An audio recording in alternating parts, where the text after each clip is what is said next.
Hello Chipsters, it's Gav and welcome to another one of my videos. Today I've got a final reveal, although I don't think I say final, I don't think you even saw me show these as an unboxing. I can't be 100%, but as you can see we've got some Death Eaters on Brooms. No names to them, I think they've just got prison numbers actually on the cards. They attach to the base by the cloak obviously. You drill a small hole, and put a pin in there.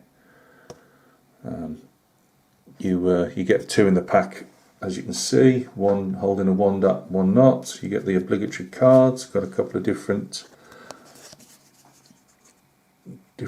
spell cards for them,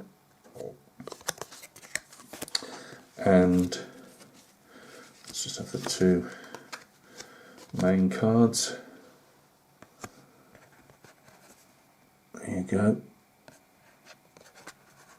Now I wanted to do mine and you get this as well. It's just how to put together your figure. I've had these built for about a year, although built in sub-assemblies, because to try and paint them with the billowing cloaks and the way the legs are on the broom and everything, it would be a nightmare, so I built mine in sub-assemblies. But I had them for a year and I just couldn't get sorry, I say pin, there's got a tab on there, I forgot, I'd cut mine off ages ago, sorry guys, it's been about a year. As I say, I've had them literally in a box for a year, painted and primed and stuck together in parts, but not actually worked on. So I wanted to put mine more of a flying mode, because they seem really, close to the ground there. So mine aren't practical in the least, but hey, let's put them on show. They wouldn't survive first contact with anybody clumsy, that's for sure, or in a carrying case, I don't think. But these are mine. Let's just get down a bit, adjust this camera angle a bit.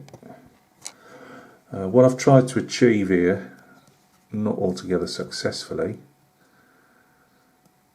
I will bring them up to the camera in a bit, is I wanted, first of all, it was like, what do I do to raise them off the ground? How was I going to do it?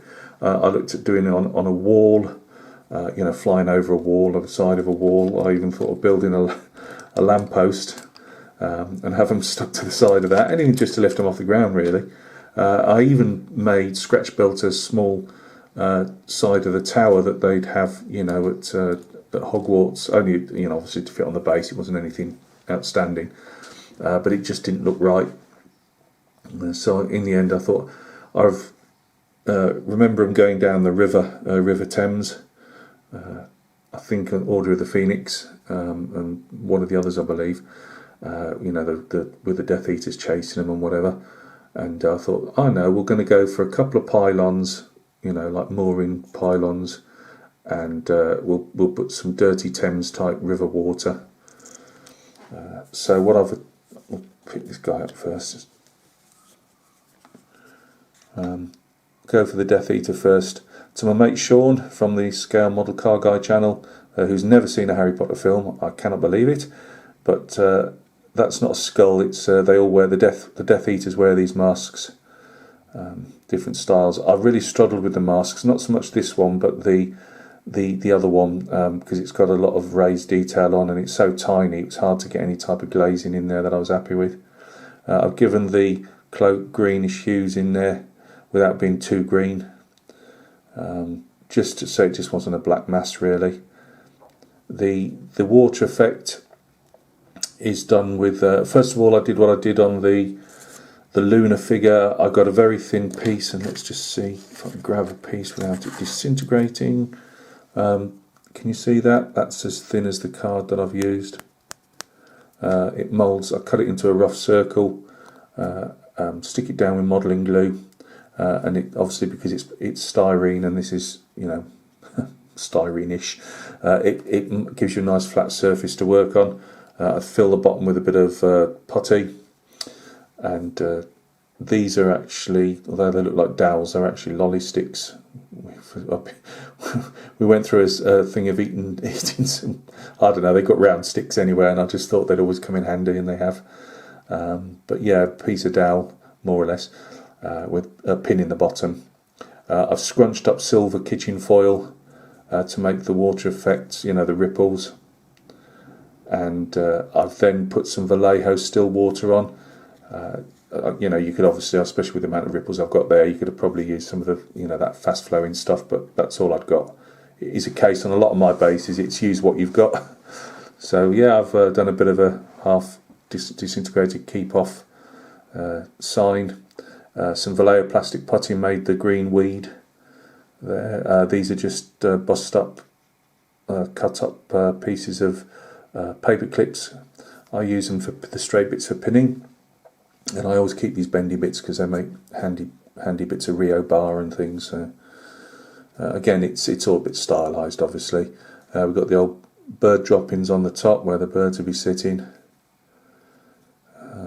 So yeah, that's our number one Death Eater on his broom. I put a bit of green colouring. I'd seen on the Quidditch match that the Slytherin had played with some green, you know, brooms with a bit of green on them, and I thought, yeah, I think we'll go for the overall effect on this guy will be green. He's trying to pull up quickly before he goes and smacks into these pylons. That's the idea anyway. Or he's chasing somebody flying up in the air with his broom, or her broom. This is the female Death Eater. Her weight lended itself just to be plonked on the top there. Again, we've gone for a bit of a purplish look in that. Again, how authentic these are, you know, it's debatable. But that's what I've gone for. Gone for a silvery type look. I wasn't massively impressed with how I'd done the mask on that. I might return to that at some stage. Again, it's just the same details. But it just raises them off, you know. It just gives them that bit more of a flight effect, I think, anyway. But as I say, you know, I'm quite sure they'd be fairly fragile to carry around. But if you were having them at home, you know, in your cupboard or something like that, you know, they're not going to get knocked about too much, I wouldn't have thought. So there we go. There's our two Death Eaters chasing the Order of the Phoenix around the River Thames, or any other river of your choice.